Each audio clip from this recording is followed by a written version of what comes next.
हूँ। कभी आदित्य की पत्नी थी, अब बस तृषा की माँ हूँ। रिश्तों की शुरुआत जब होती है तो हम सोचते हैं कि बस यही है वो मंजिल जिसके लिए जीवन की दौड़ थी। पर असल में वही शुरुआत धीरे धीरे एक ऐसी यात्रा बन जाती है जिसमें रास्ते खो जाते हैं, नक्शे फट जाते हैं और हम अकेले रह जाते हैं। मेरी शादी की कहानी और उससे पहले की भी कोई अनोखी नहीं है, पर फिर भी ये कहानी मैं इसलिए सुना रही हूँ क्योंकि ये शायद आपकी भी हो सकती है। मैं दिल्ली की रहने वाली हूँ, एक मध्यवर्गीय परिवार से आती हूँ जहाँ पढ़ाई लिखाई को बहुत महत्व दिया गया। माँ हमेशा कहती थी, बेटी शादी से पहले अपने पैरों पर खड़ी हो जा ताकि जिंदगी में कभी किसी के आगे झुकना न पड़े। शायद उन्होंने कभी नहीं सोचा था कि जब मैं अपने पैरों पर खड़ी हो जाऊंगी तो लोग यही कहेंगे कि अब इसे किसी की ज़रूरत ही नहीं। मैंने सिविल सर्विस की तैयारी शुरू की थी। उन्हीं दिनों एक कोचिंग में मेरा दाखिला हुआ। वहीं मैं आदित्य से मिली। आदित्य थोड़ा अलग था, अंदर से शांत, गंभीर और कुछ उलझा हुआ सा। मैं उससे उम्र में 4 साल बड़ी थी, पर जब कभी वो अपने परिवार की बातें करता, अपनी माँ की बीमारी, अपने कॉलेज के दिनों की कहानी या अपनी पसंदीदा किताबें, तो मैं बस सुनती रहती। धीरे धीरे हमारी दोस्ती गहरी होती गई। वो मुझे मेरे नोट्स देता, मैं उसे अपने प्रैक्टिस पेपर दिखाती। हम चाय के कप के साथ अपने जीवन के उन हिस्सों को बांटने लगे जो शायद किसी और से कभी कहे नहीं थे। मुझे याद है, एक बार उसने कहा था, रमा, तुम्हारे साथ वक्त बिताकर ऐसा लगता है कि किसी ने पहली बार मुझे सुना है। उस वाक्य में इतनी सच्चाई थी कि मैं उसकी आंखों में देखती रह गई। वो दिन भी आया जब हम दोनों ने साथ नौकरी पाली। मेरी पोस्टिंग एक मंत्रालय में हुई और वो एक मल्टीनेशनल कंपनी में सीनियर सॉफ्टवेयर डेवलपर बन गया। पर असली लड़ाई तो उसके बाद शुरू हुई। मेरे घर वालों ने आदित्य को पहली बार देखा तो चौंक गए। उम्र में छोटा है और जात भी अलग। पिताजी ने नाराज होकर कहा था। मैंने उन्हें समझाया, पापा, वो मुझे समझता है, हमारी सोच मिलती है, क्या यही काफी नहीं? माँ चुप थी पर उनकी आंखों में डर था। तू पढ़ लिख कर इतनी बड़ी अफसर बन गई, अब तू ही जान रमा। पर यह समाज सवाल करेगा, मैंने कहा। मैं जवाब देने के लिए तैयार हूं माँ। शादी हुई रीच, बहुत ही सादगी से। आदित्य के घर वालों ने भी खास विरोध नहीं किया, शायद इसलिए कि उनका बेटा पहली बार किसी से खुश था। हमने एक छोटा सा किराए का फ्लैट लिया। वो कमरों से बड़ा नहीं था पर सपनों से भरा हुआ था। हर दीवार पर हमारे ख्वाब थे, हर कोने में हमारी मुस्कान। शादी के शुरुआती साल बेहद सुंदर थे। हम साथ में घर सजाते, हफ्ते के अंत में मूवी देखते, रात को छत पर बैठकर जिंदगी के प्लान बनाते। आदित्य कहता, जब हमारा बच्चा होगा उसे हम दोनों मिलकर पढ़ाएंगे। मैं हंस देती, और अगर वो कहे कि मुझे इंजीनियर नहीं गायक बनना है, वो मुस्कुरा देता, तो हम उसे रोकेंगे नहीं, हम साथ देंगे। पर यही साथ धीरे धीरे कब छूटने लगा, ये मुझे तब एहसास हुआ जब आदित्य अब ऑफिस से आते ही सीधा बेडरूम चला जाता था। मैं पूछती, सब ठीक है? वो बस हाँ कहकर मोबाइल में घुस जाता। पहले मैंने सोचा काम का तनाव होगा, फिर लगा शायद मैं ही ज्यादा सोच रही हूँ। पर जब ये शायद हर दिन के खाने की थाली में परोसा जाने लगा, तब एहसास हुआ कि कुछ गलत है। धीरे धीरे संवाद कम होने लगे। मेरी फाइलें, उसकी कोडिंग, मेरे ऑफिस की मीटिंग्स, उसका टीम प्रोजेक्ट, इन सब में कहीं हम दोनों ही गुम हो गए थे। एक दिन आदित्य ने कहा, तुम अब पहले जैसी नहीं रही रमा। मैं चौंकी, कैसी? पहले तुम्हारे पास वक्त था, अब तुम्हारे पास जिम्मेदारियां हैं, ओहदे हैं, पर मैं नहीं हूं। मैंने कहा, तुमने कभी कहा ही नहीं कि तुम्हें मेरी जरूरत है। वो हंस पड़ा, ऐसी हंसी जिसमें दुख की टीस छुपी थी। कहा था, रमा, कई बार कहा था, पर तुमने सुना ही नहीं। मुझे झटका लगा। क्या वाकई मैंने नहीं सुना? शायद नहीं। मैं अपनी पोस्टिंग, अपने प्रमोशन और समाज में अपनी पहचान बनाने में इतना खो गई थी कि मैंने वो तन्हाई नहीं देखी जो आदित्य हर दिन लेकर जी रहा था। पर क्या ये गलती सिर्फ मेरी थी? आदित्य ने भी तो कभी खुलकर नहीं कहा। वो चुप रहा और मैंने मान लिया कि सब ठीक है। शायद यही सबसे बड़ा अपराध होता है रिश्तों में, मान लेना कि सब ठीक है। शादी के तीसरे साल में मैं माँ बनी। हमारी बेटी तिशा का जन्म हुआ। आदित्य की आंखों में चमक थी। उसने कहा, शायद अब सब कुछ ठीक हो जाएगा। पर बच्चे से सिर्फ जिंदगी आती है, समझौते नहीं। तिशा के आने के बाद मेरी जिम्मेदारियां दोगुनी हो गई। ऑफिस, बच्चा, घर, काम वाली बाई, हर चीज मुझ पर थी। आदित्य मदद करता, पर उसका गुस्सा अब बहुत जल्दी आने लगा था। कभी कभी वो तृषा के सामने चिल्ला पड़ता। मैं रोकती तो कहता, तुम्हें तो बस मेरा विरोध करना आता है। मैंने समझाने की कोशिश की, मैं तुम्हारा विरोध नहीं कर रही, मैं बस चाहती हूं कि हम दोनों मिलकर सब करें। उसने कहा, तुम्हें सब कुछ कंट्रोल करना है रमा, तुम्हारा ऑफिस, तुम्हारा घर, तुम्हारा टाइम, और अब तुम्हारा पति भी। उस दिन पहली बार मैंने खुद को कठोर महसूस किया। क्या मैं सच में कठोर हो गई थी, या मैं बस जमाने की उस लड़की की तस्वीर बन गई थी जो आत्मनिर्भर है और इसलिए असंवेदनशील मानी जाती है। उस दिन के बाद मैंने आदित्य की आंखों में वो चमक नहीं देखी जो तृषा के जन्म पर आई थी। अब वहां बस एक थका हुआ चेहरा था, और शायद कुछ शिकायतें जो कभी जुबान तक नहीं आती थीं। तृषा के पहले जन्मदिन की तैयारियों में मैं पूरी तरह लगी थी। ऑफिस से आधे दिन की छुट्टी ली, खुद बाजार जाकर डेकोरेशन का सामान लाई, केक ऑर्डर किया, सब कुछ सोचा कि शायद ये दिन आदित्य और मेरे बीच के रिश्ते में कुछ पुरानी गर्माहट लौटाएगा। शाम को सब दोस्त आए, मेरे ऑफिस के कुछ सहयोगी, आदित्य के 2-3 पुराने मित्र। सबने तृषा को दुलारा, केक कटा, फोटोज खींची गईं। आदित्य पूरे समय बस खड़ा मुस्कुराता रहा, जैसे कोई मेहमान हो। रात को जब सब चले गए, मैंने कहा, तुमने तृषा को कुछ दिया नहीं आज। वो धीरे से बोला, उसके लिए जो चाहिए वो मैं हर महीने कमा रहा हूं। मैं रुक गई, शब्द वहीं ठहर गए। रिश्तों में सिर्फ पैसा काफी नहीं होता आदित्य, मैंने कहा। उसने कुछ नहीं कहा, उठा और बाहर बालकनी में चला गया। वो बालकनी अब उसकी सबसे प्रिय जगह हो गई थी। हर रात वहीं जाता, मोबाइल पर कुछ देखता और फिर सो जाता। मुझे याद नहीं कि आखिरी बार हमने कब साथ बैठकर बिना किसी कड़वाहट के चाय पी थी। अब हमारे बीच सिर्फ एक चीज थी, तृषा। हम उसे स्कूल छोड़ते लाते, उसकी होमवर्क में मदद करते, उसका पसंदीदा खाना बनाते, पर यह सब कुछ जैसे एक औपचारिकता हो गई थी, जैसे हम दोनों किसी कर्तव्य को निभा रहे थे।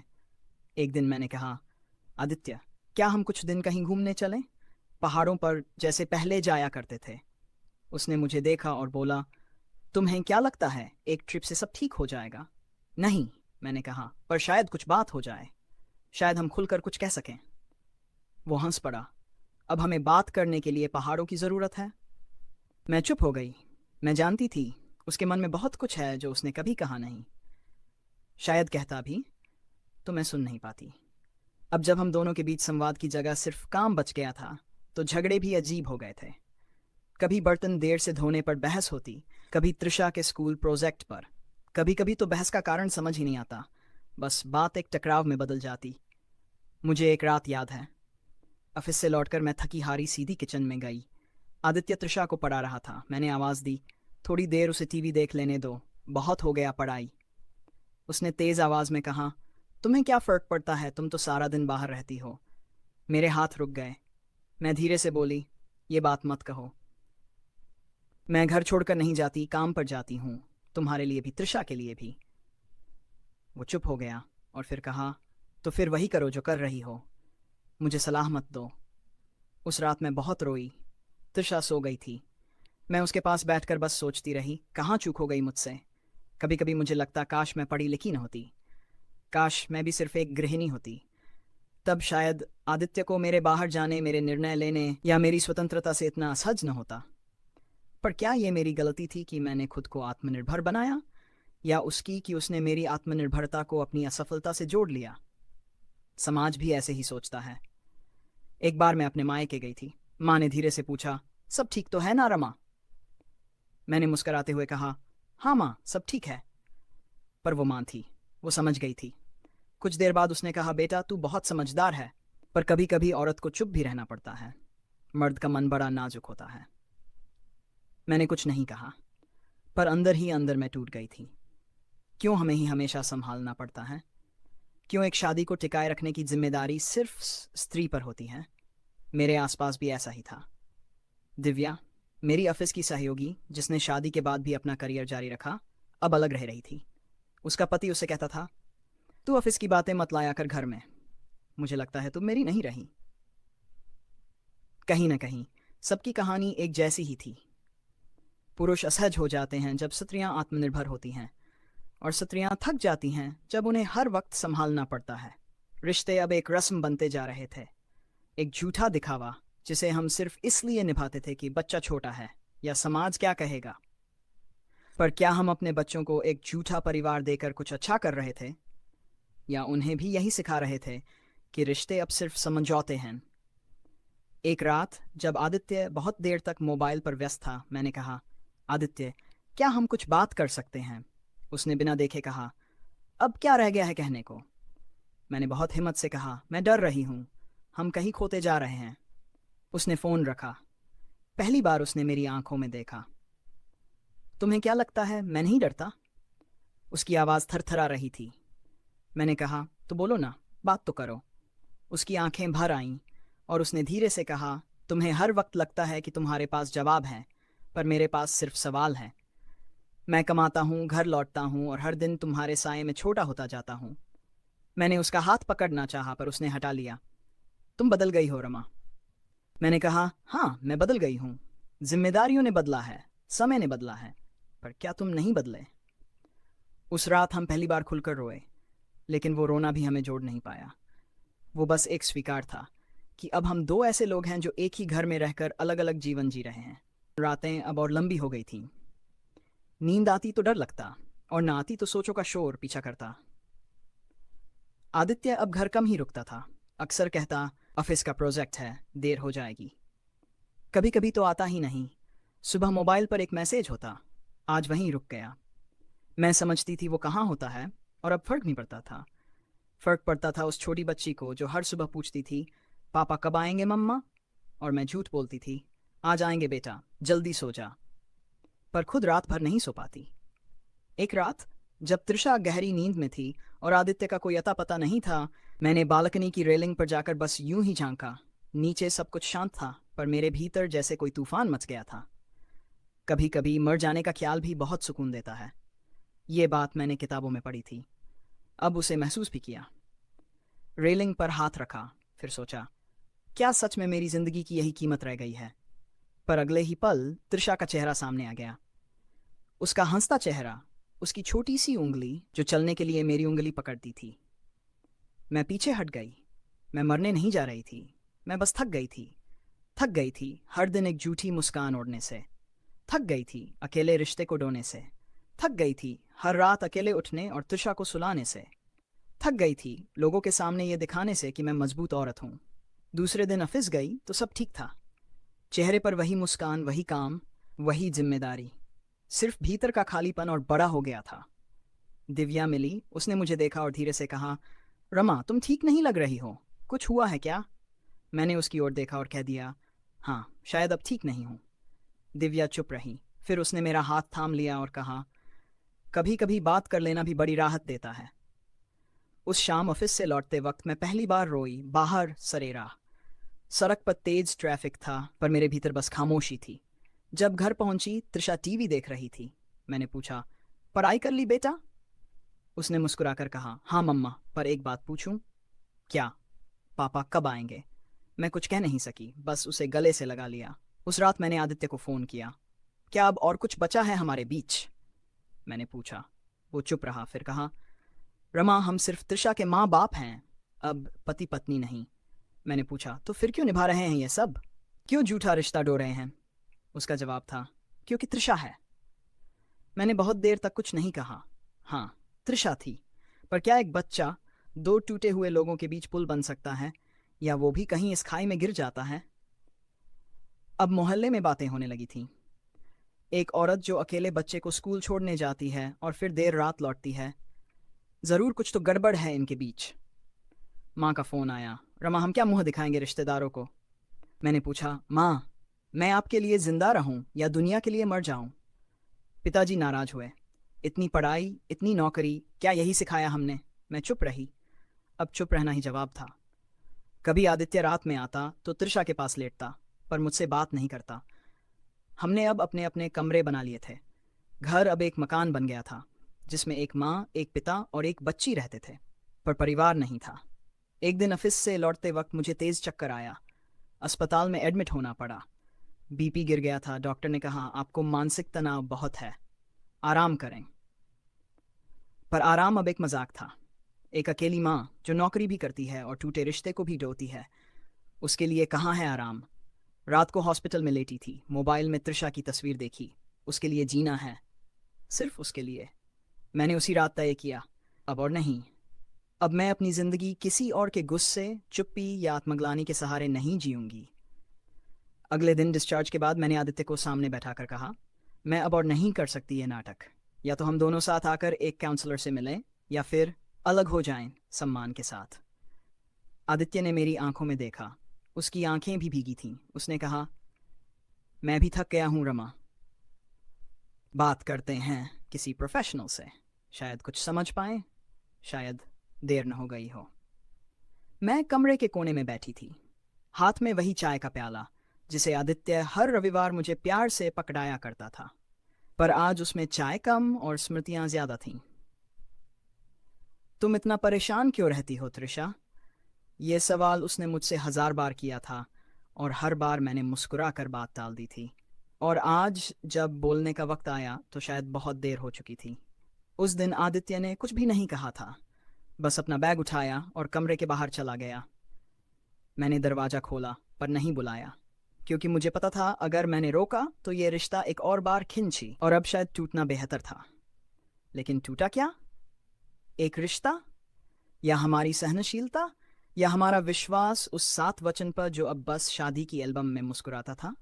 आदित्य की चुप्पी अब शब्दों से भारी हो गई थी। पहले वह मुझसे अपने ऑफिस की बातें करता था, अब मोबाइल में घुसा रहता है। पहले मैं उसके सामने रो लेती थी, अब डरती हूँ कि कहीं वो सोच ले कि मैं कमज़ोर हूँ। हम दोनों आधुनिक बनते गए, लेकिन अजनबी। हम बच्चों के लिए रह रहे हैं ना? ये बात मैंने पहली बार आदित्य से कही थी। उसने हंसकर कहा, नहीं, मैं तो इसलिए रह रहा हूँ ताकि घर में कोई बात न फैले। मेरी माँ को हार्ट का प्रॉब्लम है। मैंने गर्दन झुका ली। कितनी बार हम ये सोचकर साथ रहते हैं कि शायद किसी तीसरे को दुख न हो, पर क्या उन 2 लोगों का दुख जो साथ रहते हुए भी अलग हैं किसी गिनती में नहीं आता? फिर एक दिन मैंने देखा, आदित्य लॉन में बैठा है, सामने उसके आंसू गिर रहे हैं, हाथ में फ़ोन, और उसमें खुला था उसका बचपन का व्हाट्सएप ग्रुप। उसने किसी पुराने दोस्त को लिखा था, भाई, सब कुछ होते हुए भी मैं अकेला हूँ, क्यों हुआ ऐसा? मुझे एहसास हुआ मैं अकेली नहीं टूटी थी, हम दोनों धीरे धीरे गिरते गए थे, बिना शोर के। फिर मैंने कुछ बदला। मैंने पहली बार जजमेंटल न होते हुए आदित्य से बात की, क्या हम कुछ सिर्फ एक दूसरे को सुन सकते हैं, जवाब देने की बजाय? वो चौंका। शायद उसे लगा मैं फिर कोई इल्ज़ाम देने वाली हूँ। पर उस रात हमने पहली बार 4 साल बाद बिना लड़ाई के 1 घंटा साथ बिताया। मैंने उसे कहा कि मैं डिप्रेशन में जा रही थी, उसे बताया कि माँ बनने के बाद मेरी बॉडी और पहचान दोनों बदल गई थी। उसने पहली बार कहा, मुझे ऑफिस में जब प्रमोशन नहीं मिला तो मुझे ऐसा लगा कि मैं किसी लायक नहीं हूँ। तुमसे नज़रें मिलाना मुश्किल हो गया था। हम दोनों रोए, लेकिन वो आंसू तलाक की चौखट पर नहीं थे। वो आंसू थे 2 टूटे हुए इंसानों के जो अब फिर से कुछ जोड़ना चाहते थे। हमने कुछ नियम बनाए। बच्चों के सामने कभी एक दूसरे को नीचा नहीं दिखाएंगे। हर हफ्ते एक दिन सिर्फ हमारा होगा, मोबाइल बंद, शिकायतें बंद। और सबसे बड़ा वादा, अगर कुछ भी मन में हो छुपाओ नहीं, सुनाओ, चाहे कड़वा हो। आज 4 महीने हो गए हैं, अब भी हम परफेक्ट नहीं हैं। कभी कभी बहस होती है, कभी आदित्य फिर से ऑफिस में उलझ जाता है, कभी मैं फिर से थक जाती हूँ। लेकिन अब हमने बोलना नहीं छोड़ा है। टूटे रिश्ते की धुन अब बदलने लगी है। अब उसमें संगीत है, कभी धीमा, कभी ऊंचा, पर अब सन्नाटा नहीं। आज जब मेरी बेटी पूछती है, मम्मी, क्या आप पापा से प्यार करती हो, तो मैं मुस्कुरा कर कहती हूँ, हम फिर से सीख रहे हैं बेटा, प्यार को निभाना। समाज को अब सिर्फ तलाक के आंकड़े नहीं चाहिए, उसे चाहिए ऐसी कहानियां जहां लोग समय रहते बोलना सीखें, जहां रिश्ते किसी के जाने के बाद नहीं बल्कि साथ रहते हुए सुधरें। और यही है हमारी कहानी, शायद तुमसे मिलती जुलती, शायद तुम्हारे आसपास कहीं चल रही होगी, और अगर चल रही है तो बस एक काम करना, चुप मत रहना। अगर इस कहानी ने आपके दिल को छू लिया, अगर कहीं ना कहीं आपने खुद को या अपने किसी अपने को इसमें महसूस किया, तो इस आवाज़ को औरों तक पहुंचाएं। वीडियो को लाइक करें ताकि हमें पता चले आप हमसे जुड़े हैं। शेयर करें ताकि ये सच्चाई हर उस दिल तक पहुंचे जो आज अकेला महसूस कर रहा है। चैनल को सब्सक्राइब करें और बेल आइकन दबाएं ताकि अगली मर्मस्पर्शी कहानी आपसे एक पल भी दूर न आए। कमेंट करके बताइए क्या आपने भी रिश्तों की इस धुन को टूटा हुआ महसूस किया है।